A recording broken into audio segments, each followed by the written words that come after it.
broadcasting for a worldwide audience.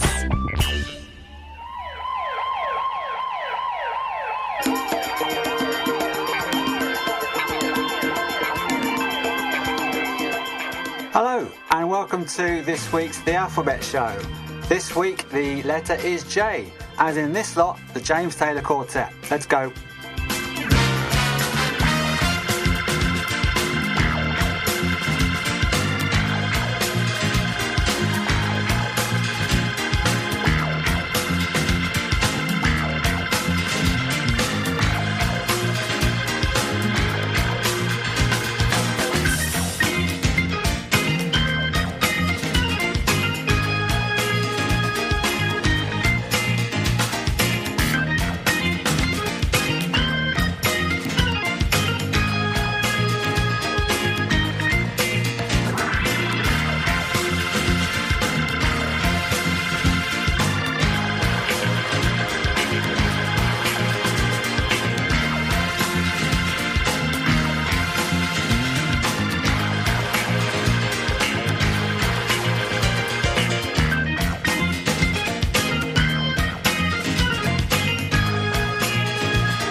That was the James Taylor Quartet with the theme from Starsky and Hutch, the Funky People mix indeed, from their Wait a Minute album from 1988. So yes, welcome to the Alphabet Show. Hope you're very well. This week the letter is J, which means that all the fun, all the artists, all the bands begins with the letter J.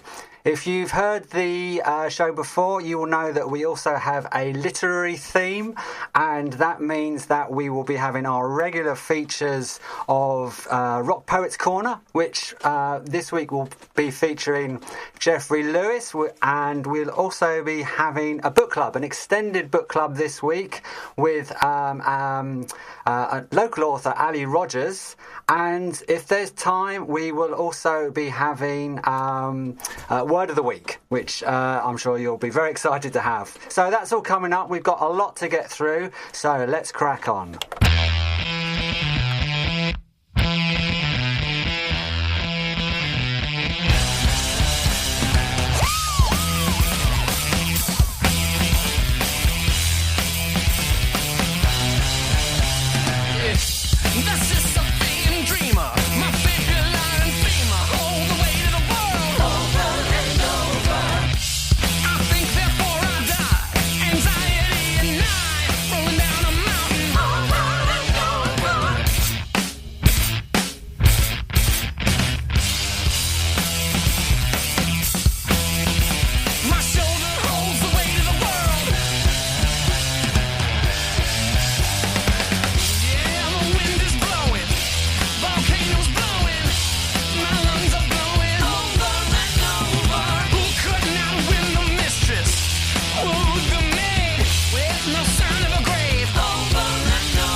Jack White with Over and Over and Over. That was from his 2018 album Boarding House Reach.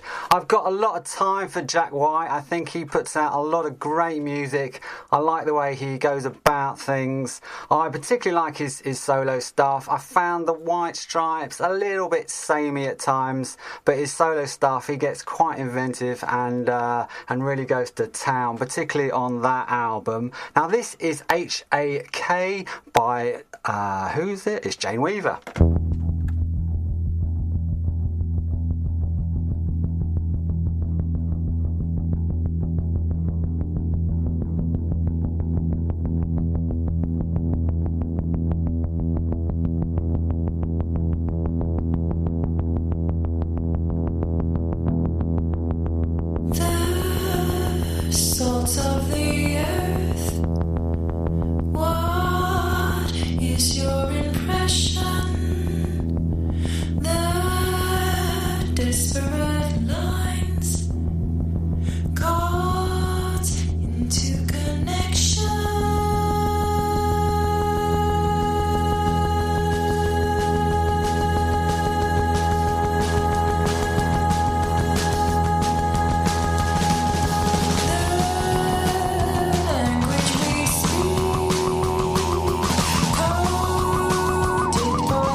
Melinda was mine till the time that I found her holding Jim and loving him. Then Sue came along, loved me strong, that's what I thought, me and Sue, but that died too. Don't know that I will, but until I can find me a girl who'll stay and won't play games behind me, I'll be what I am, a solitary man, solitary man. I've had it to here, being where love's a small word, a part-time thing, a paper ring. I know it's been done, having one girl who loved me, right or wrong, weak or strong. Don't know that I will, but until I can find me the girl who'll stay and won't play games behind me, I'll be what I am, a solitary man, a solitary man.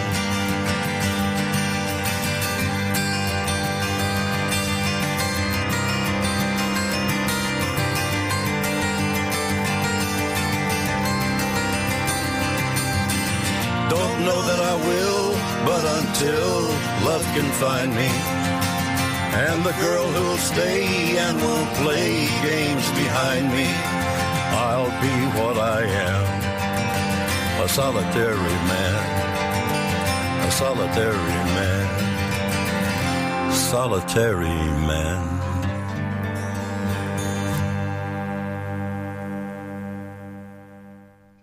Solitary Man by Johnny Cash. That was from his 2000 album American 3. It was part of the series that he recorded with Rick Rubin in the late noughties and 90s. Late 90s and noughties, which really kind of rebooted Johnny Cash's career. He was a country legend, in the 50s, 60s and 70s, but his star sort of faded a little bit in the 80s until Rick Rubin came along and stripped it all back and recorded some amazing albums with him. So this is the Alphabet Show. My name is Theo Hooper. I hope you're very well indeed. And now it is time for Rock Poets Corner. So on Rock Poets Corner, what do? Well, we look at the great lyricists of popular music, and this week it is the turn of Jeffrey Lewes. Now, Jeffrey Lewes, who is he? He is a singer-songwriter from New York City, and he's often categorized in the genre of anti-folk. Now, anti-folk, that is a term that was coined to describe a number of sort of bands and artists in the late 90s and noughties who were, in essence, were folk musicians, but also imbued what they did with a real punkish spirit. Now, that with Jeffrey Lewes, that's very evident because some of his songs he'll be picking out some really folky tunes. On other songs, he'll be putting that acoustic guitar through a distortion pedal and really rocking out. The DIY ethic of punk kind of runs all the way through what Jeffrey Lewes does. He and the band, they tour all over the world. They often arrange their own tours. They'll be sometimes put a shout out to sort of sleep on people's couches and stuff like that.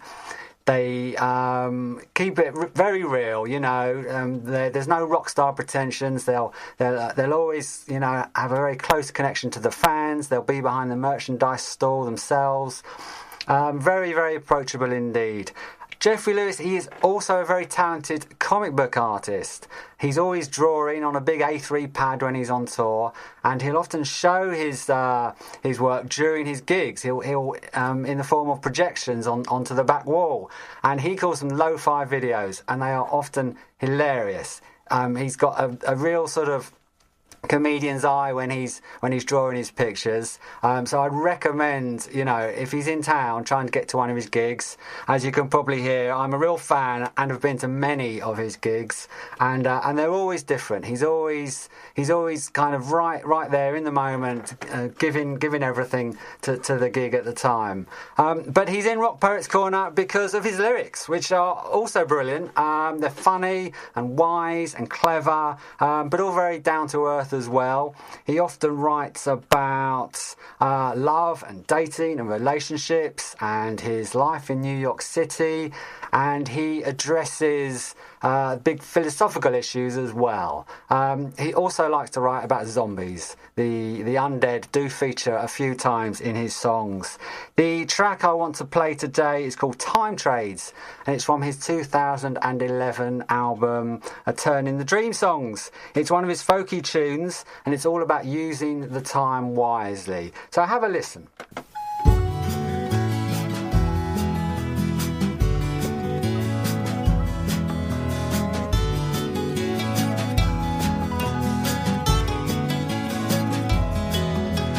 Time is gonna take so much away, but there's a way that time can offer you a trade.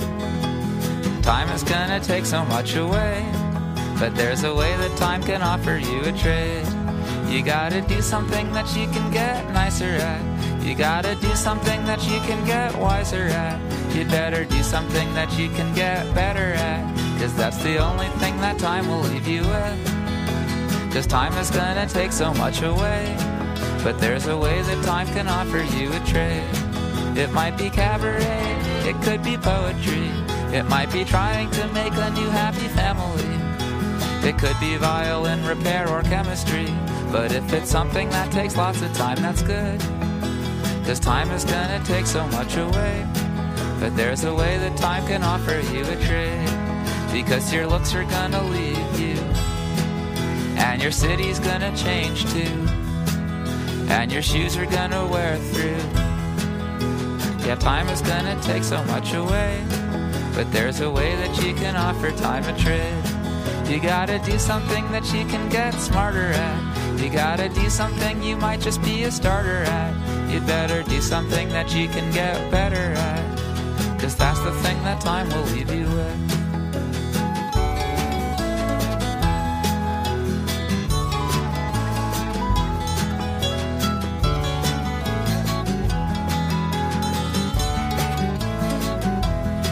And maybe that's why they call a trade a trade. Like when they say that you should go and learn a trade. The thing you do don't have to be to learn a trade. Just get something back from time for all it takes away. It could be many things, it could be anything.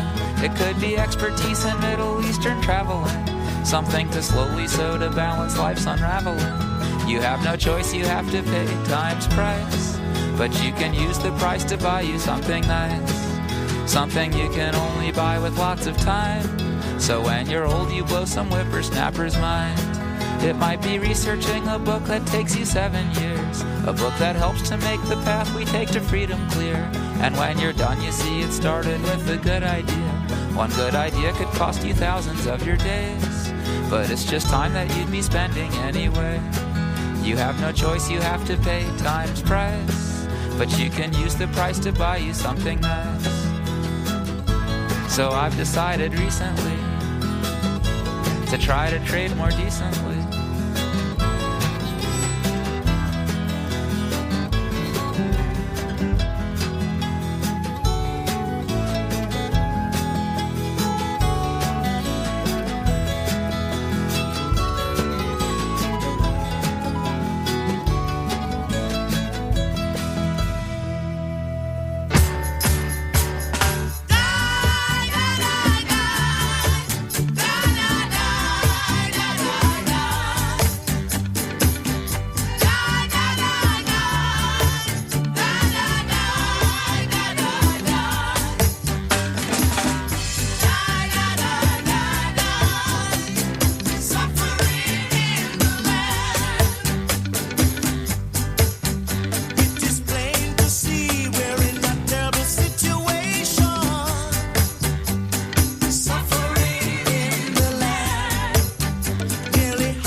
Suffering in the Land by Jimmy Cliff. That was from his eponymous album from 1969. That is a great tune, as is this.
Jane's Addiction there with Mountain Song. That was from their 1988 album Nothing Shocking. I went to see Jane's Addiction a few times in the late 80s when they first burst onto the scene, and they were so exciting to see at the time. They were a genuinely edgy art rock band, and you never knew quite what was going to happen next.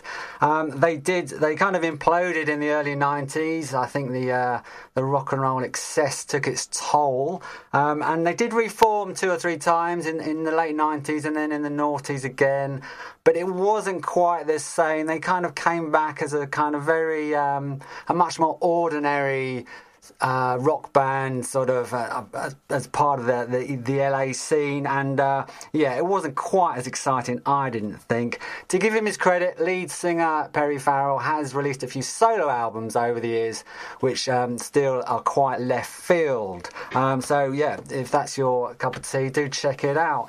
Now you're listening to The Alphabet Show with me, Theo Hooper. And now it is time for book club.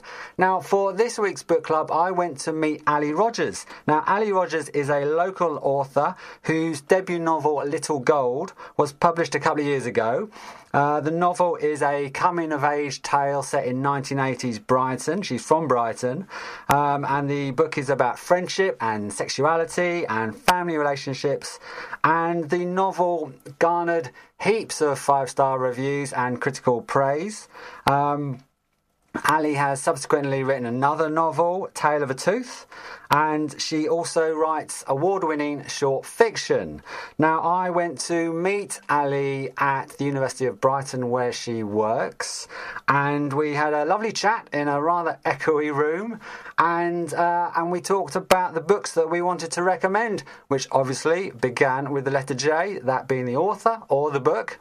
The concept is fairly loose, but I started off by asking Ali whether in her busy schedule she actually found time to read and what she liked to read.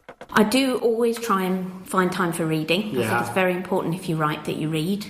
I read all kinds of things, but mainly fiction. Oh, really? I read poetry as well. Okay. I do struggle to finish non-fiction books. That's my big confession.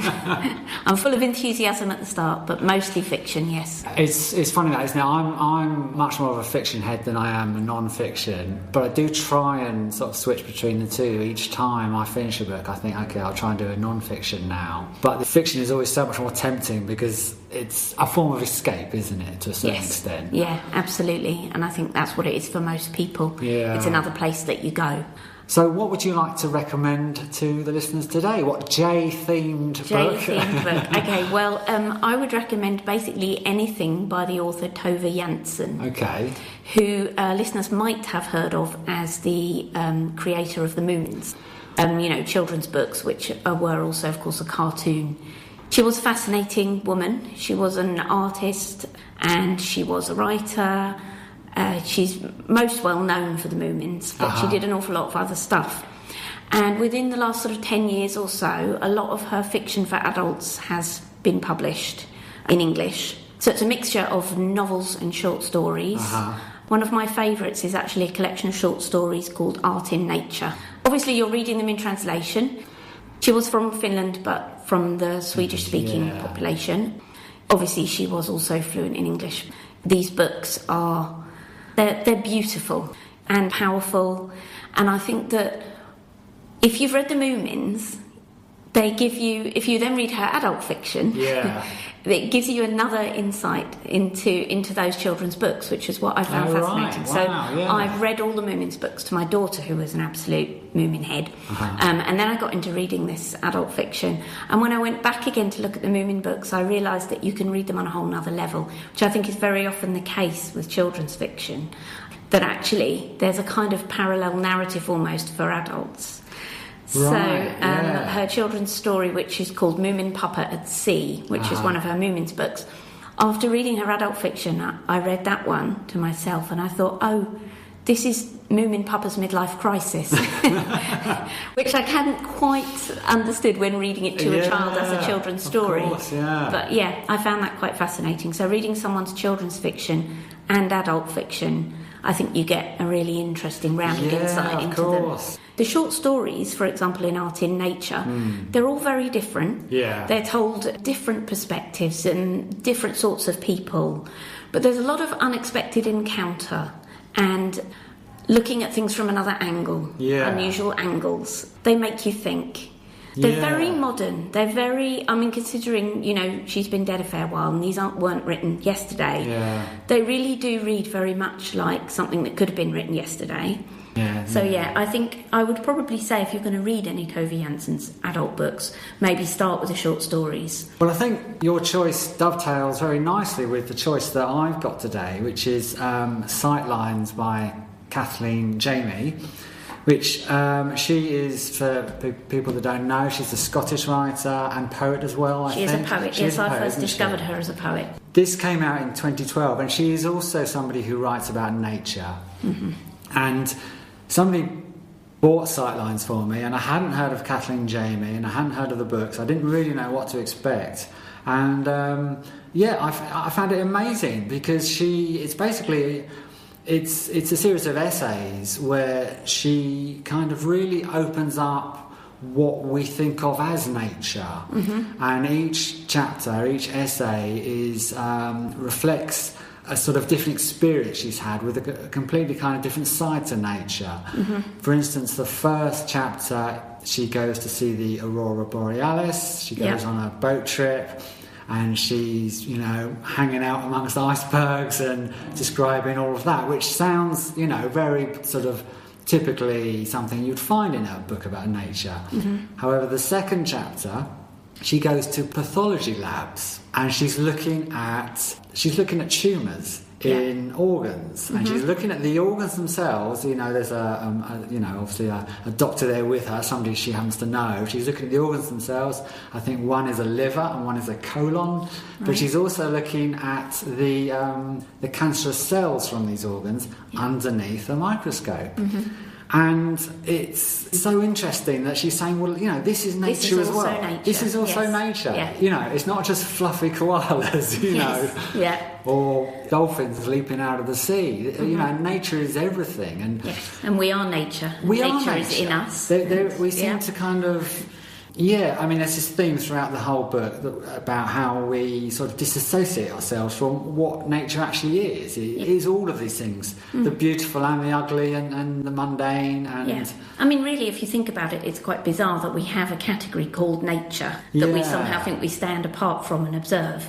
Yes. When we are nature. This is it, isn't it? Yeah, I think it's a very appropriate theme for society today, because we're very head orientated now, aren't we? It's all very, you know, in the mind and in the head and looking at screens, etc., and then we think, oh, okay, well, I'll go out to nature now. This is me being in nature, you know. But and there's this division. Yes, sort of very much. I think that's true.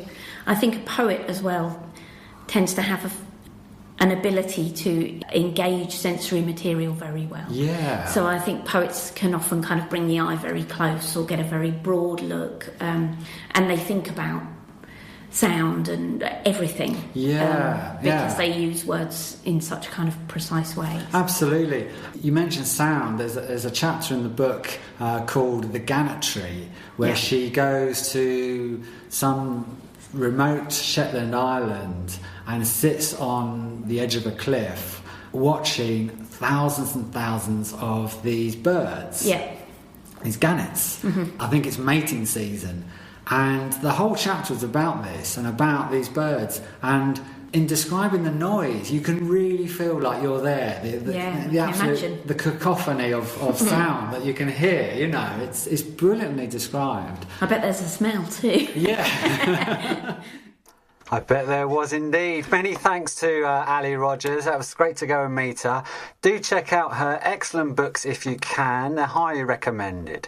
Now, next up on the Alphabet Show, we have Juana Molina. She is an Argentinian writer, comedy actress, and a purveyor of the most excellent folktronica, as the genre is called. Enjoy.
You who walk the earth, you the magic mystery, have left these fragments here for me, contained within a rhyme. Those without a dream, those whose dreams are all they are, who wish upon a distant star in a corner of the sky. Those who fast asleep, who wake up by the lightning tree. Can you save some time for me to spend with you? Can you find a little space for the stars still unbelievable, the moon upon its pedestal is sat up in the sky. So let's take a little walk, we have still the time before the money that you save takes possession of your mind. When you live your life, you too will be beautiful, moving light each day until the warmth of slumber falls.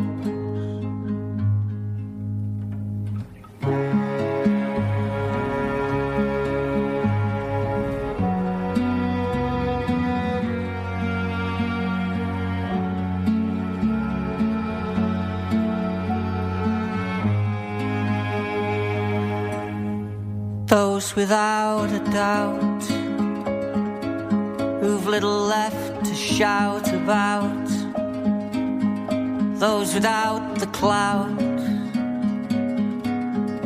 doubtless will go without, come back here for you, the stupid things you do, and words that you don't say got in your way.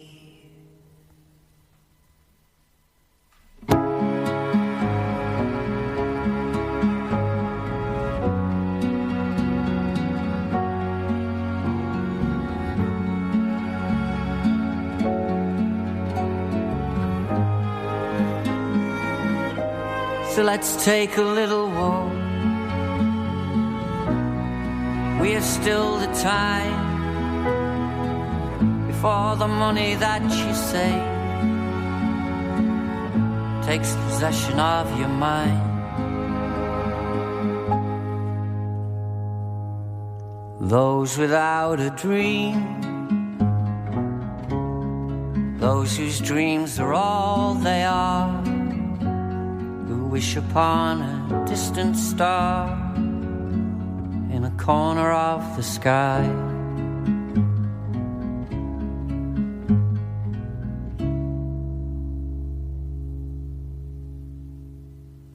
Lovely stuff. That is John Bramwell with Sat Beneath the Lightning Tree. That's from his solo album Leave Alone the Empty Spaces from 2018. He used to be the singer in Manchester three-piece I Am Clute, who split up a few years ago. I think that's his only solo album, and I've got a feeling he's got some more stuff coming out this year. Now, this is a stone cold classic.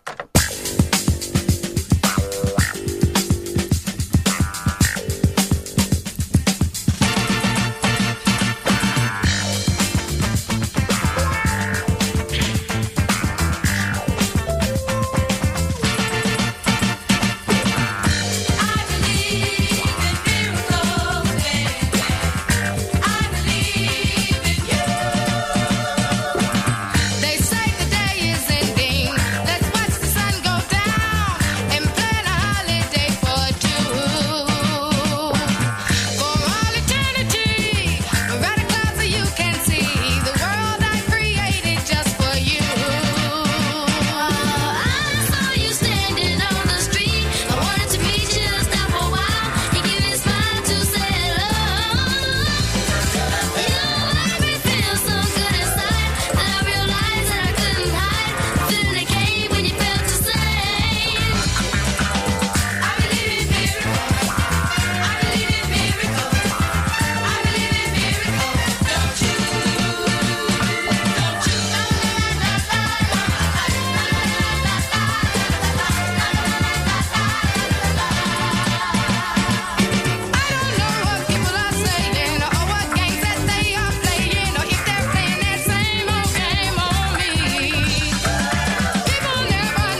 tune, I Believe in Miracles by the Jackson Sisters from 1973.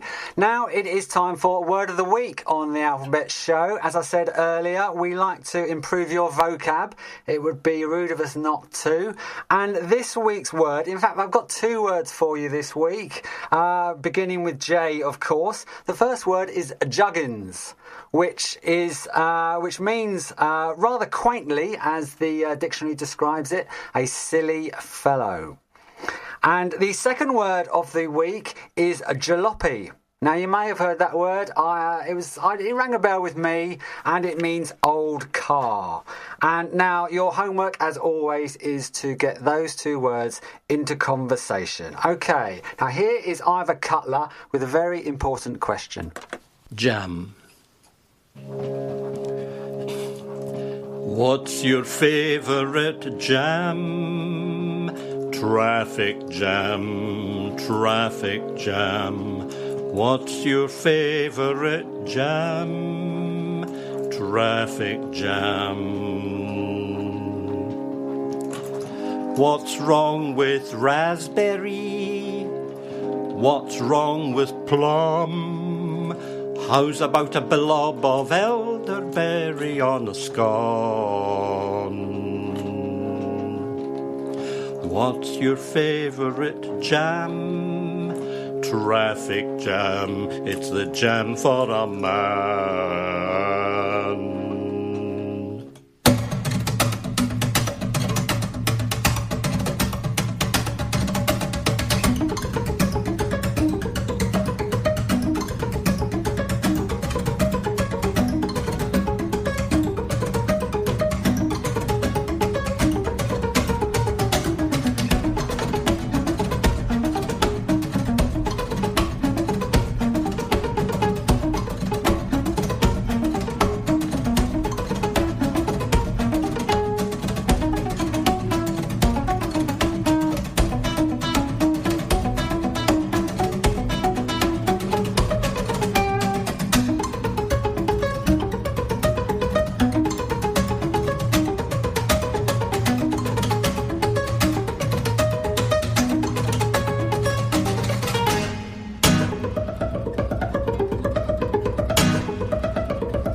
That was Rodrigo y Gabriela with Juan Loco. That's from their eponymous 2006 album. They are a Mexican acoustic duo.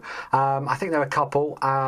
They started off playing in heavy metal bands. That's where they honed that incredible guitar technique, and I think they still do cover the odd rock tune on their albums. So we're nearly at the end of the show, which means it's time for this week's Alphabetizer. What is an Alphabetizer? Well, it's just basically a rather canny way to flag up the letter for the next show with the last song of this show. And next show, the letter is going to be W. I know, very exciting. We'll be hanging out at the further reaches of the alphabet. So it just remains for me to say thank you to all of you for listening. I hope you've enjoyed what you've heard. Many thanks again to Ali Rogers. And I will leave you, the W that I'll leave you with is Tom Waits, who is Down, Down, Down. See you.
Radio Lewes. Local community webcasting.